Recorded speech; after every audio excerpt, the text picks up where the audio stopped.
Hello there, welcome to DaveTech YouTube channel, and in this short video, I will show you how to download and install Drama Player on your Android TV. If you find the video helpful, make sure to like, subscribe, and share for more important videos like this. So, how do you download and install Drama Player without downloader? It's very simple. The application you should use is this one called APK Time. APK Time is a alternative to App Store that you can use on your Android TV. So, how do you install it to your Android TV without using downloader? It is very simple. Check the description of this video. There's a link I've added that will help you get the APK Time without downloader. So after you get the APK Time, just go ahead and launch it, and this is how it should look like for the very first time.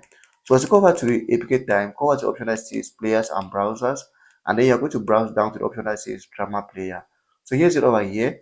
Please install the 32-bit or the 64-bit depending on what device you are using. So just click on download, and the application is going to be downloaded, and you can go over here and install it to your Android TV. If you find the video helpful, make sure to like, subscribe, and share for more important videos like this.